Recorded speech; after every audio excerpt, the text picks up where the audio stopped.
Bonjour à tous, je suis ravi de vous accueillir pour la suite de notre émission portant sur la pleine lune du 28 septembre.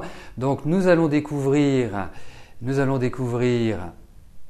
l'impact de cette nouvelle lune. Donc je vais poser le tarot, je vais m'hydrater.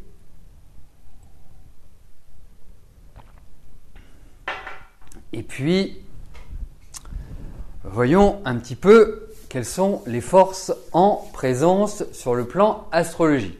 Petit rappel, la pleine lune correspond à l'opposition entre les luminaires. Les luminaires sont la lune et le soleil.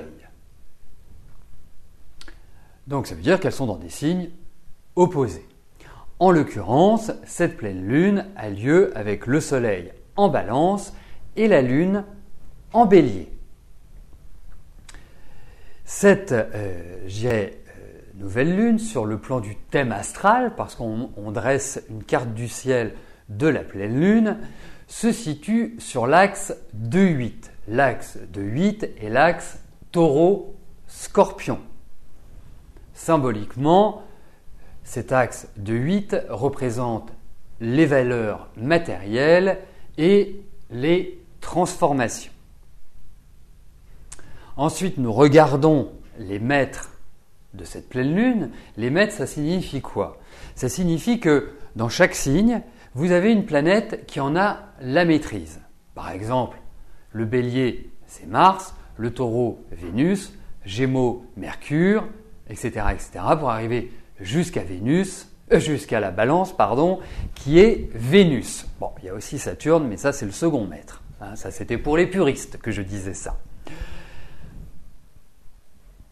Et ces deux planètes se retrouvent en maison 12, dans la maison des épreuves, dans la maison de la purification.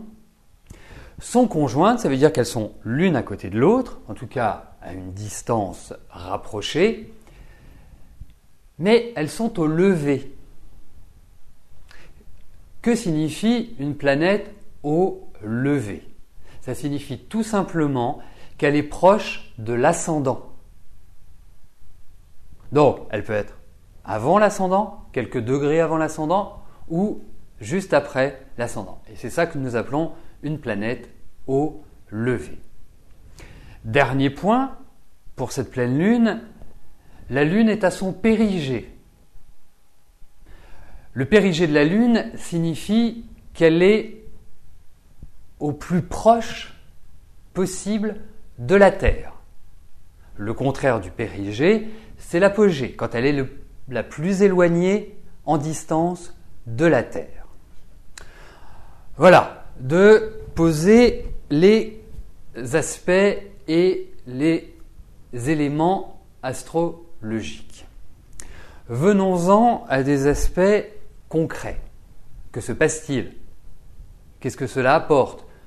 Qu'est-ce que cela induit et entraîne? Donc en fait, nous sommes sur une tendance double et contradictoire. L'intérêt général, l'intérêt particulier. Il va falloir œuvrer pour trouver l'équilibre entre les autres et moi. N'oublions pas que l'axe bélier-balance, c'est moi et les autres. Moi le bélier, la balance, les autres. C'est valable également pour ceux qui ont un ascendant bélier et un ascendant balance, bien sûr. C'est tout à fait l'idée. Donc, la contradiction entre les autres et moi, l'intérêt particulier et l'intérêt général, c'est qu'il va falloir plaire, séduire, balance, sans se renier, bélier. Être ferme, bélier, et diplomate, balance. Donc, on va jouer quelque part sur les deux aspects de cette dynamique.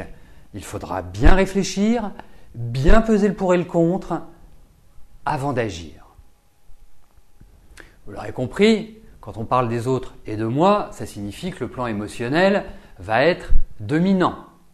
Nous allons avoir des angoisses, les résurgences du passé, tout ce que nous avons pu enfuir c'était un lapsus, enfouir, dans tout ce que nous fuyons en quelque sorte, au fond de nous comme perturbation, honte, ce que l'on a refoulé, tout cela peut refaire surface. Donc c'est une période excellente pour les affronter. Il ne faut pas les relayer d'un revers de main. Il ne faut pas les balayer d'un revers de main. C'est très important. Il faut faire face. Et c'est l'idée, quelque part, de cette pleine lune. Il faut les comprendre. Il faut les transmuter. Et pourquoi j'utilise le mot transmuter? C'est pas un hasard. Je pourrais utiliser transformer. Je pourrais utiliser changer.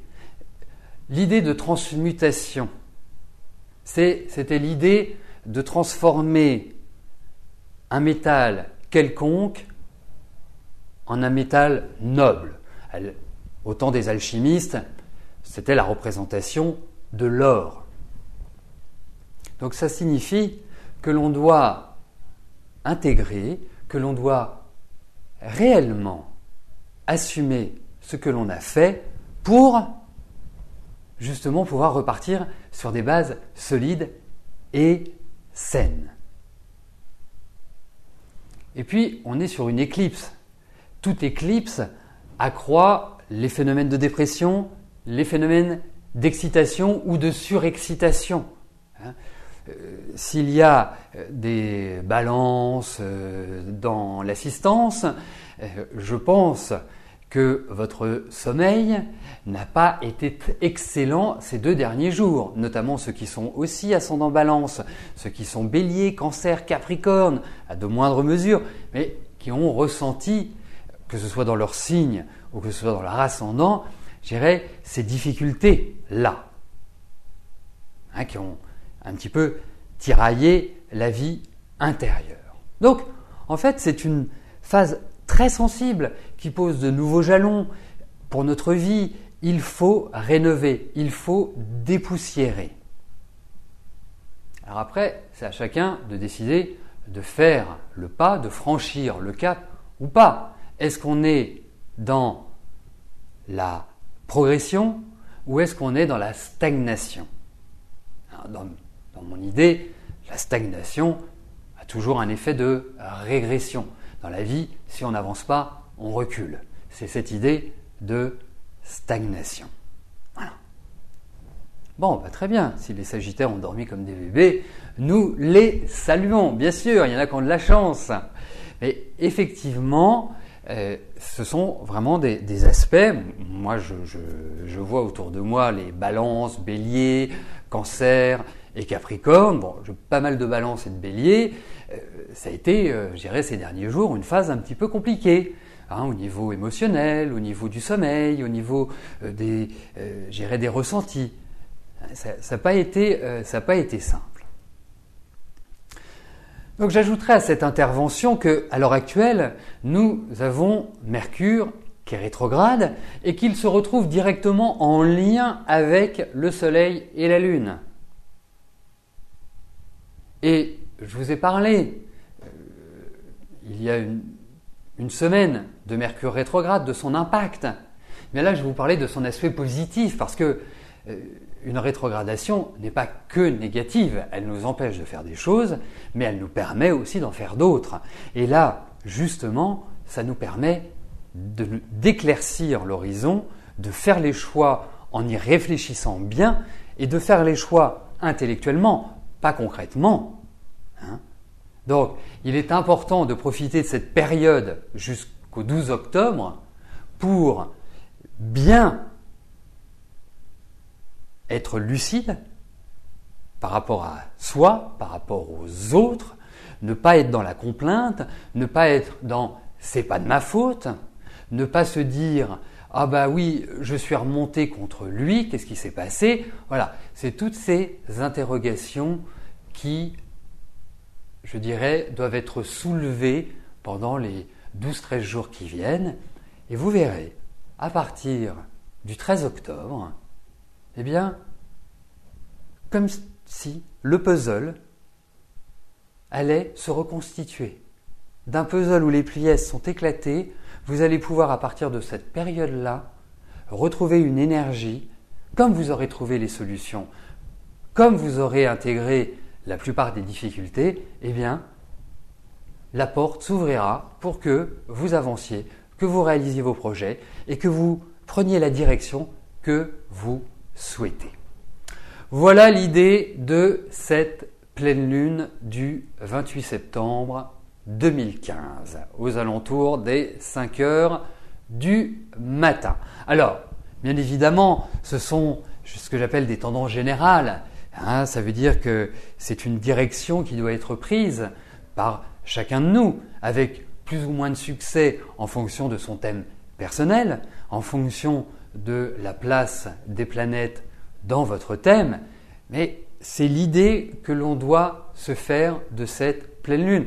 On avait commencé avec la nouvelle lune, c'était suivi par Mercure rétrograde, on arrive à la pleine lune, et puis les événements qui vont se poursuivre commenceront avec Mercure qui redevient direct, avec la nouvelle lune de Balance, et à partir de là, nous verrons, je vous ferai également une intervention concernant toutes ces modifications astrologiques pour voir quels sont les aspects qui en ressortent et quelles sont les possibilités qui nous sont offertes.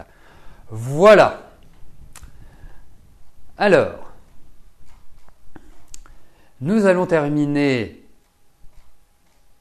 cette émission par vos questions, si vous en avez, si vous souhaitez des renseignements complémentaires par rapport à cette nouvelle lune, à cette pleine lune, pardon.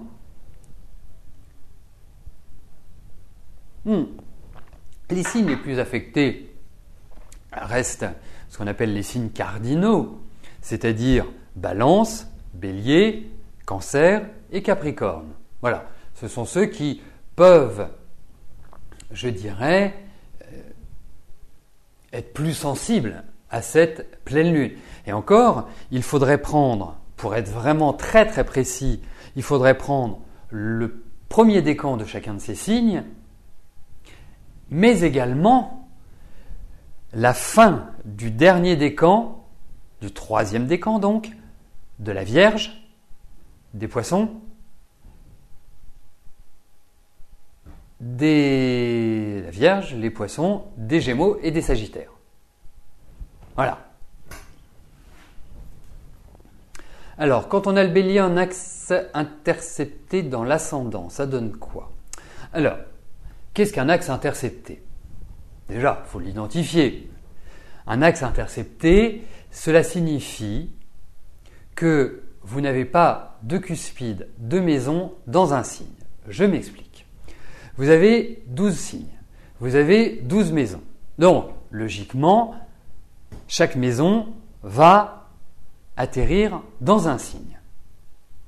Parfois, vous avez des signes qui n'accueillent pas de maison. C'est ce qu'on appelle un signe intercepté. Donc, un signe intercepté, c'est un petit peu comme si nous rentrions dans une pièce sombre, sans lumière, où c'est le noir le plus complet. Donc, ça signifie que on ne sait pas ce qui s'y passe, on ne sait pas ce qu'il y a, et on ne sait pas comment agir. Donc, forcément, quand vous avez des planètes importantes qui vont transiter, donc qui sont de passage dans un signe intercepté, eh bien, premièrement, l'aspect positif, c'est que ça va donner un éclairage. Donc là, il faut regarder après la maison, il faut regarder s'il y a des planètes dedans initialement. Ça va donner un éclairage sur le signe en question, ça va nous révéler certaines informations. Et à contrario, comme c'est un domaine ou un secteur sur lequel on n'a pas travaillé, puisque on est aveugle, eh bien, selon l'énergie des planètes, eh bien, ça va bousculer dans tel ou tel sens. Voilà l'idée.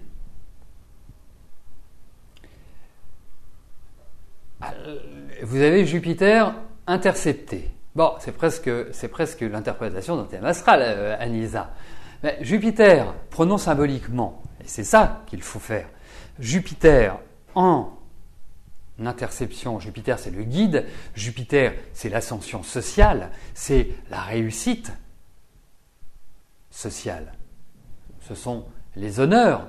Donc, quelque part, ben, pour vous, Jupiter en bélier intercepté en maison 1, ben, ça signifie que vous avez une volonté pour vous affirmer, pour réussir, pour vraiment socialement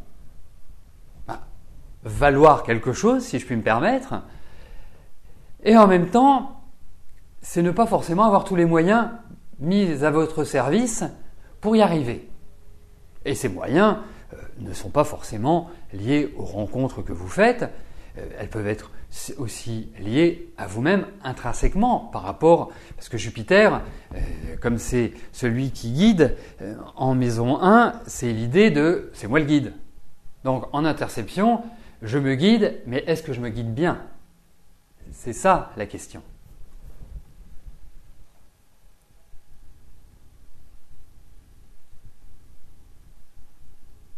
Oui, tout à fait, Candy. L'ascendant joue dans cette sensibilité, indéniablement. En fait, tout le thème va vibrer en fonction des passages planétaires.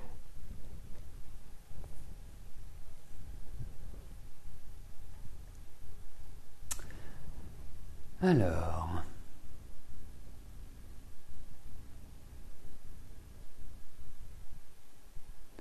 est-ce qu'il y a d'autres questions?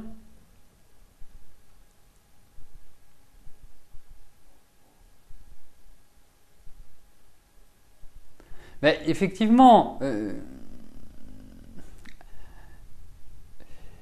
les Capricornes, le principe, je trouve que le Capricorne est un signe très étonnant. Très très étonnant. Parce que quand on regarde la symbolique du Capricorne, c'est Saturne. Donc c'est un peu austère, c'est le temps, en symbolique c'est l'ermite. Donc, et pourtant, je trouve, pour avoir rencontré de nombreux Capricornes, hommes ou femmes, qu'ils sont souvent fournis en humour, qu'ils sont souvent beaucoup plus sensuels qu'on ne l'imagine. Parce qu'on dit toujours, oui, le Scorpion, il s'intéresse qu'au sexe, il s'intéresse qu'à ceci, il s'intéresse qu'à cela. Bon, bah, je dirais que c'est pas mal de s'y intéresser, hein, mais ça ne doit pas devenir obsessionnel. Mais chez le Capricorne, il y a cette faculté, avec une certaine distance, d'arriver à toujours magnétiser, on va dire, hypnotiser l'autre. Bah oui, le Scorpion, c'est... Bah oui, parce que symboliquement, le Scorpion, ce sont les organes génitaux, hein. Donc... Mais c'est pas facile de vivre avec un homme Capricorne, hein. À mon avis. Je ne sais pas si certains d'entre vous s'y sont essayés, mais c'est pas simple. Pour les Sagittaires, c'est un signe qui globalement est plutôt simple, plutôt sympa, plutôt direct. C'est un voyageur, c'est un érudit, c'est quelqu'un qui a toujours soif d'apprendre, qui a de la curiosité, qui veut développer. Bon, mais restons dans le cadre de la pleine lune. Dans le cadre de la pleine lune, s'il n'y a pas d'autres indices qui l'infirment ou le confirment, c'est une pleine lune qui est plutôt agréable pour eux.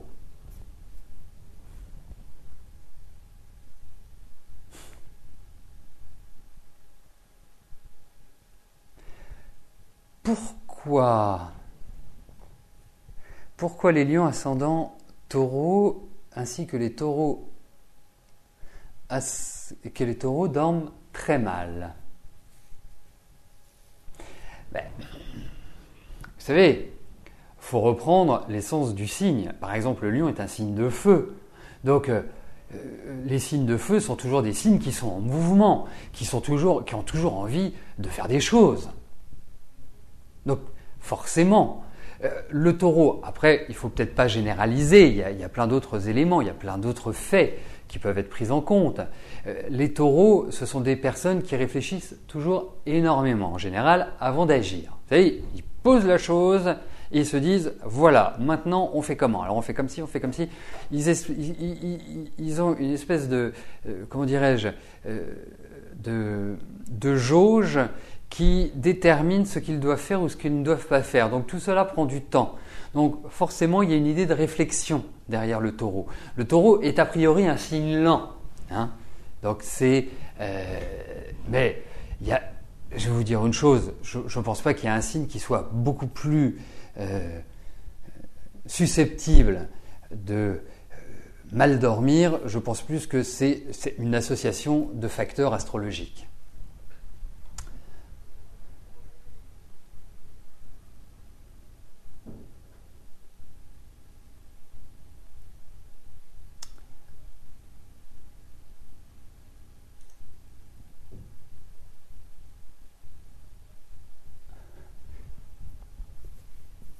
Alors, quels sont les domaines impactés par la Lune? Est-ce plus la famille ou l'amour? Car la Lune n'est-elle pas le symbole du couple? Alors, la Lune, symboliquement, est rattachée au signe du Cancer. Et la maison 4, qui est la maison de la famille, du foyer, en quelque sorte, et est la représentation de la maman. Après, bien sûr, un homme qui se marie, la Lune va devenir, en quelque sorte, sa femme.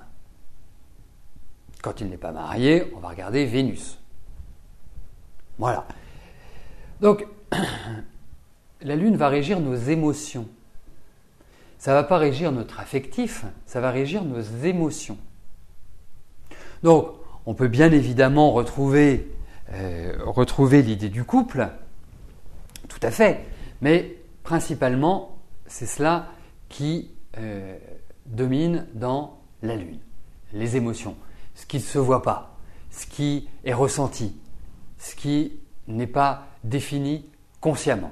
N'oublions pas, la Lune est un astre qui apparaît la nuit, donc c'est tout ce qui est régi par l'inconscient, ce que l'on ne voit pas avec nos yeux. Tout simplement.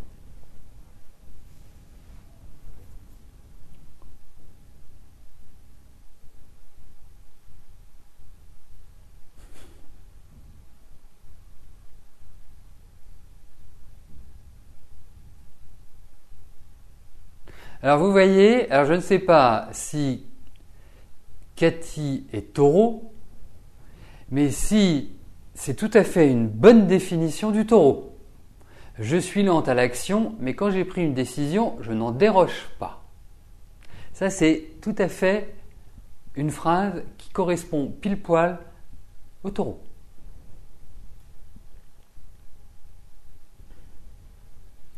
Ah, alors, votre fille a-t-elle une chance de faire son bébé? Là, je pourrais vous dire qu'il n'y a pas que la Lune qui doit rentrer en ligne de compte.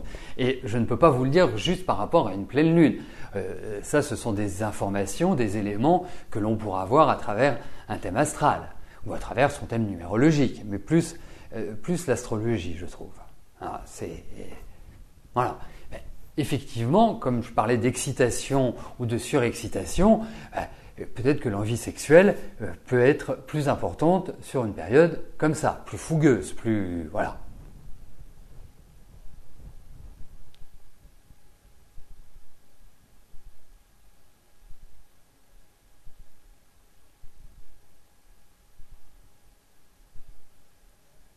Capricorne avec une lune en Capricorne. Alors ça c'est très intéressant, il faut savoir si la lune est avant le soleil ou après le soleil. Ça veut dire que soit vous naissez dans un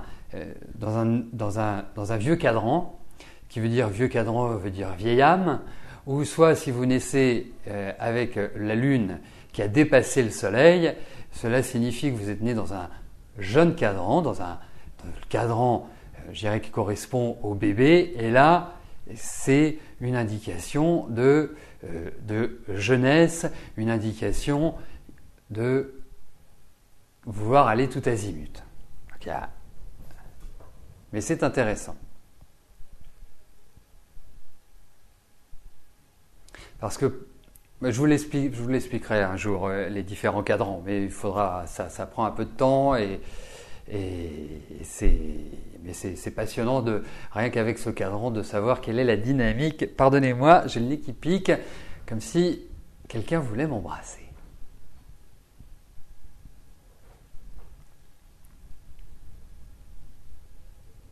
Balance ascendant Scorpion, ça c'est un joli mélange.